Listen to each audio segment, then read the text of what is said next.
World Without Fish, Chapter 2.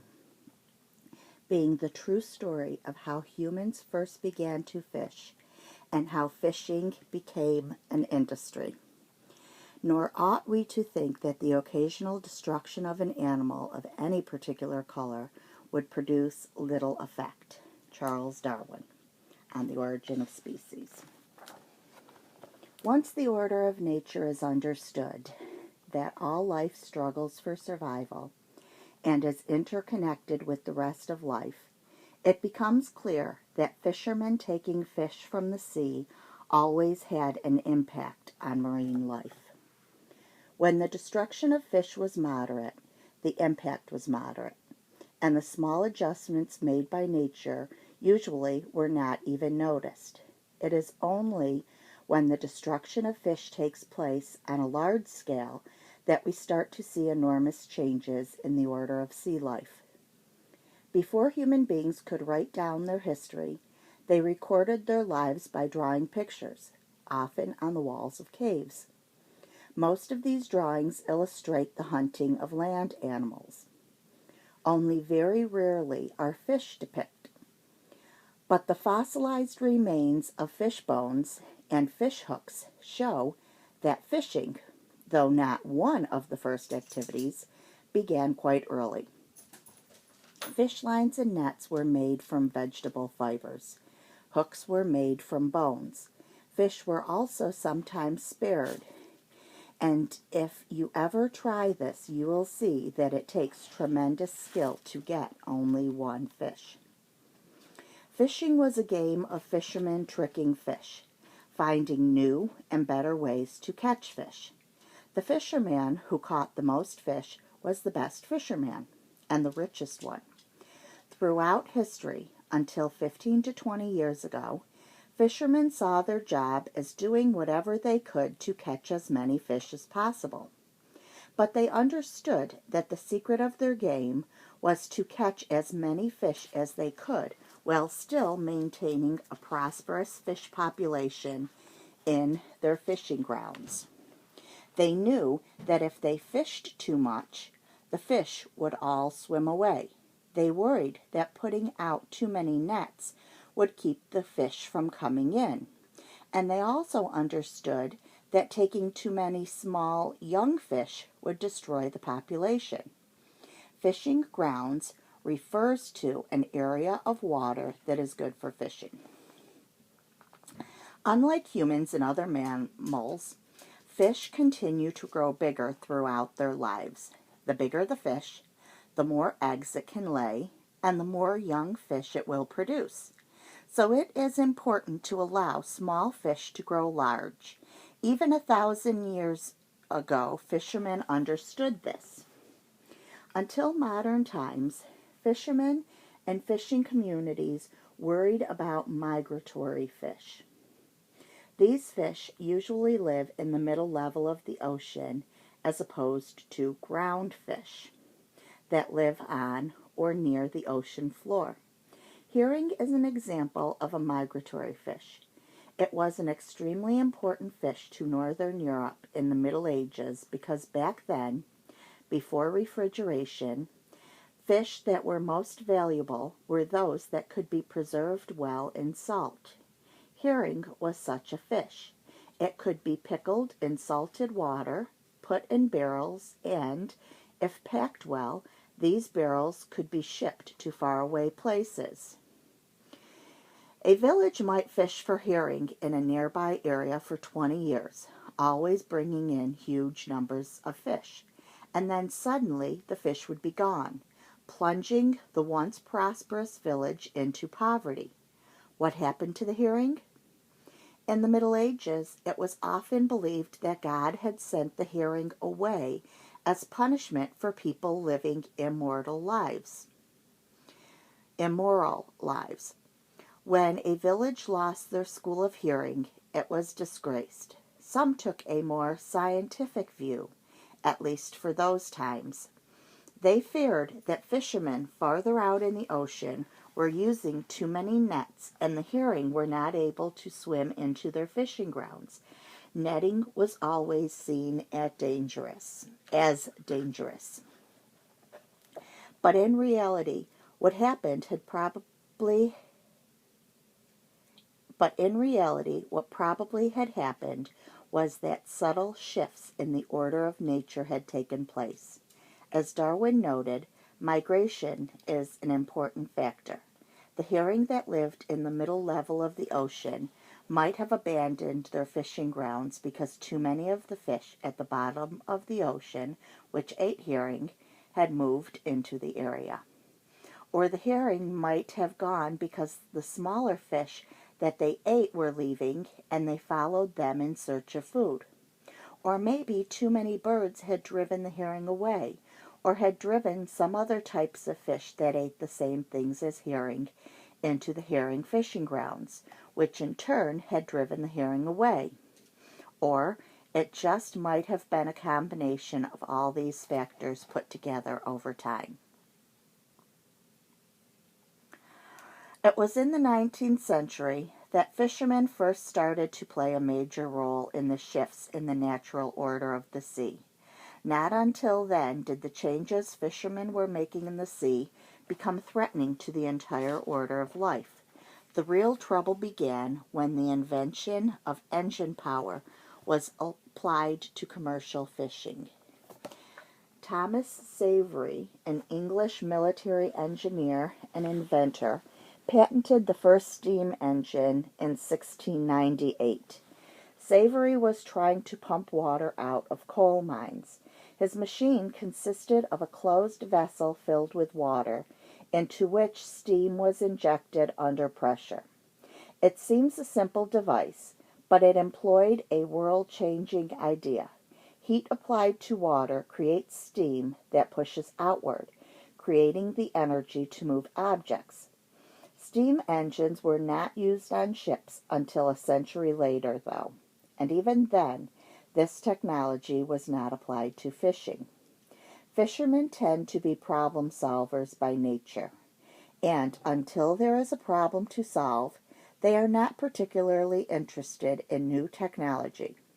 Although, once there is a problem to solve, they can be extremely innovative. Because the most productive fishing grounds in the world at the time, those of the North Atlantic, yielded so many fish for the fishermen, even though they were on sailing ships that were wind-powered, there was no reason for them to switch to engine-powered ships. In fact, sail power worked so well for fishing that in New England it was used until the 1950s. Even today, sail power is still used by fishermen in poorer countries. It was in the North Sea in the late 19th century that innovations in fishing began to take place. The North Sea is a body of water rich in fish, which is surrounded by the great European fishing nations such as Scotland, England, France, Belgium, the Netherlands, Denmark, Germany, Sweden, and Norway. Throughout history, these nations competed with one another for fish and fishing territories. Some of these countries had even gone to war over it. Holland and England battled over North Sea herring during the Anglo-Dutch Wars of the 17th century. France and England fought over North American cod in the early 18th century during the Queen Anne's War. For centuries, North Sea nations kept bringing in larger and larger catches, with little sign of any decline in the supply of fish. In the early 17th century, the Dutch had 2,000 ships in the North Sea fishing for herring. The British responded by banning foreign fishing vessels within 14 miles of the British coastline. This was the distance visible from the top of a mast. It was the British that first started using a beam trawler in the 14th century, also called a wandrichoum. This was a net suspended from a beam and dragged through the sea. The bottom of the page, diagram of a sail-powered vessel dragging a beam trawl. It was fishermen themselves who first spoke out about the dangers of using beam trawls to catch fish. In 1376, they petitioned the British Parliament to pass a law banning their use because the net swept up fish indiscriminately, taking many immature young fish. Parliament did not institute a ban. Then, in the 17th century, Scottish fishermen petitioned Charles I to protect fishing from the great destruction made of fish by a net or engine, now called the trawl.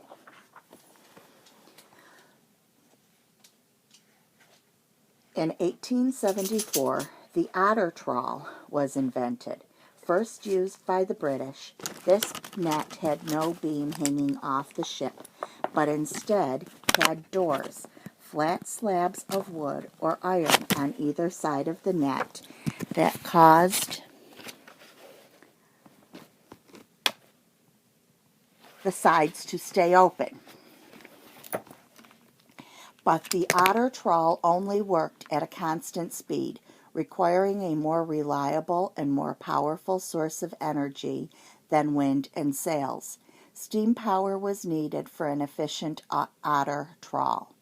In 1876, a fishing vessel was launched with a steam-powered capstan, a rotary device for hauling the nets in and out.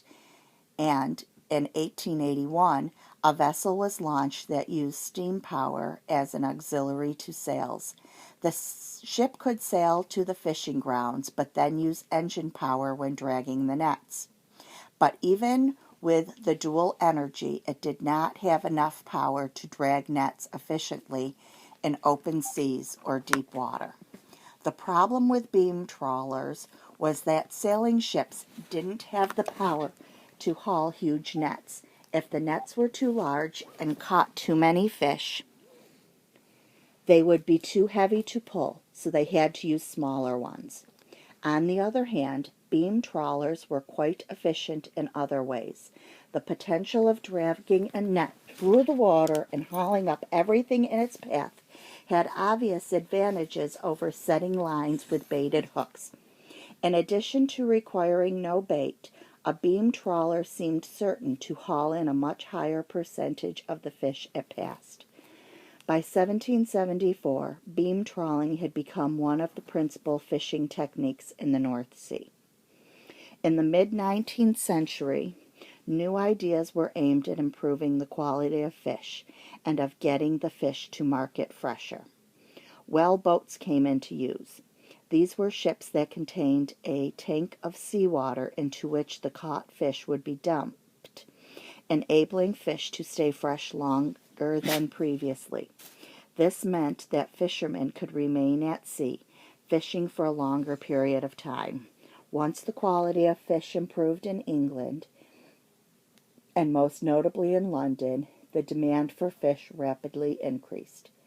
Then, in 1848, a new dramatic technological advance was created in the port of Grimsby on the North Sea at the mouth of the Humber River, a rail connection straight to London. Because it was a large port capable of storing ice from not too distant Norway, ice was essential for keeping fish fresh on its way to market. The port of Grimsby became a premier port for quality fish in London. In 1881, the Zodiac, the first vessel built for dragging fishing nets under steam power, was launched from Grimsby. The first locomotive passes through the port of Grimsby. Illustrated London Newsprint Library Collection, 1848. Dragging nets from engine power as opposed to wind-powered ships was a huge technological boon for the fishermen, especially because they could then use the rail line at Grimsby to get the fish to London rapidly. Soon, a rail line and port system were organized. The boats would stay fishing in the North Sea for as long as 10 weeks at a time, all the while offloading their catch to the fleet's carriers, which sped the fish to Grimsby. This system was used until 1901, just a little over a century ago. The southern part of the North Sea is an extremely shallow body of water, which is why it was once so rich in fish, and the boats worked primarily on the even more shallow Dogger Bank, which was teeming with fish. Even though steam-powered vessels had been around for almost 80 years and were proving to be lucrative for the fishermen that used them, by the 1870s, most fishermen were still using sail power. Over the next 10 years, however, 4 things happened. 1. Steam engines got more powerful and became capable of dragging 4 times as deep as the sail-powered draggers. 2. More powerful steam engines opened up new grounds to dragging, including the deeper northern part of the North Sea as well as the waters around Iceland. 3. Britain became the greatest fishing nation in the world in terms of tons of fish landed. 4. The fish stock of the North Sea started showing signs of a vanishing fish population. The fishing was so good that fishermen didn't worry too much about the decline in the old fishing grounds. They simply moved on to new ones. Their new boats could fish in places sailing vessels couldn't before, so they were less dependent on the rapidly thinning traditional fishing grounds. The whole world was opening to them. That resulted in a very significant change. In the North Sea, the drop-off in catches after 10 years of dragging was dramatic. Scientists began to grow concerned.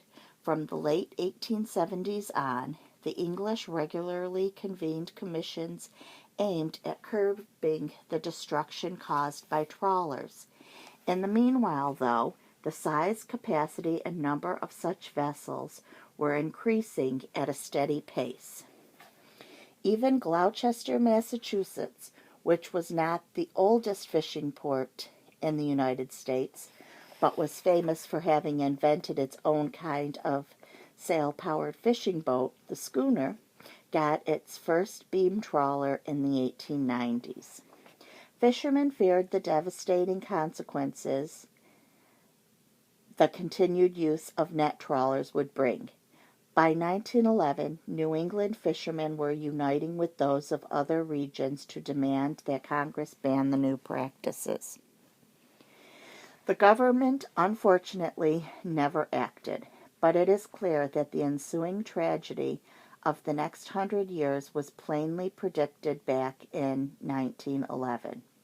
A Gloucester Daily Times article at the time stated that there was a feeling, not only in Gloucester, but in other New England ports, that something should be done, and that the continued operation of these trawlers scraping over the fishing grounds and destroying countless numbers of young and immature fish is the greatest menace to the future of the fisheries, the greatest danger the fisheries have ever faced along this coast. Along the side of the page, the Gloucester Daily Times of October 3, 1911 reported, "The inception of what is believed will result in a strong and mighty protest of the fishing and vessel-owning interests of the Atlantic and Pacific coasts against the use of the otter and beam trawl took place at the rooms of the Master Mariners Association yesterday afternoon, when at one of the most largely attended meetings in recent years, the association went on record as condemning, as strongly as possible, this method of fishing and appointing a committee to take up active work of crystallizing the feeling among master mariners, fishermen, and fishing vessel owners at any and every possible port, and later urge governmental action in the shape of prohibitive legislation." The greatest danger, it was all understood a century ago. Gloucester fishermen simply had to look at Europe, and especially Great Britain, to see the future. According to this article, beam trawling had increased the fishing captivity in the North Sea to 14,000 times the capacity of the former sailing fleet. The article claimed the wasteful destruction of immature fish was one of the primary problems, and that this destruction cannot be obviated by regulating the size of the mesh, nor by returning the undersized fish caught to the sea. The article concluded, as American and European regulators have only recently come to understand, that the only feasible method is to close off fishing grounds or prohibit the landing of fish. The Gloucester Daily Times article further asserted that the history of the British fisheries showed that if New England did not ban trawling in its infancy, the trawler owners and the businessmen who made a living off the trawlers would later on become too powerful to stop. In the 20th century, steam power was abandoned for oil power, namely gasoline and diesel. The submarine technology used in World War II led to new ideas for fishing, where naval ships had been chasing submarines underwater. Now fishermen could chase fish underwater using similar methods. Small airplanes could be sent out to find the schools of fish and sound that radiated and bounced off of objects, which it then identified, could also be used to find fish. Nets were also made more effective. Originally, a net could not drag off the bottom of the ocean because it would tear on the rocky subterrane, which would cause fishermen to lose their costly net. But the invention of plastic during World War II changed that. Now a strong, inexpensive plastic cord called a monofilament made netting much cheaper, so fishermen could risk dragging right on the seafloor. There were other inventions such as ticklers, chains on the bottom of the net that had a lot of movement and drove fish into the net. Rock hoppers, bouncy rubber rollers that could hop over and between rocks, were developed to scrape the bottom more closely. Bottom draggers could now go anywhere because rock hoppers and monofilament nets made it unnecessary to avoid rough, jagged bottoms.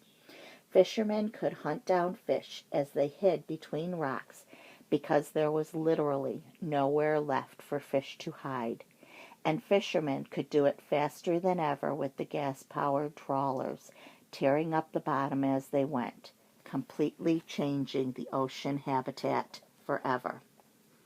The story of Crom and Alot, Part 3.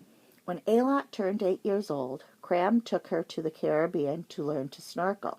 Wait until you see all the colorful fish that live in the coral reef, Alot. Cram taught Alot about all the different fish they saw. Daddy, I saw queen angelfish. Are you sure, Alot? I only saw gray angelfish. Yes, it was bright blue and had a yellow tail.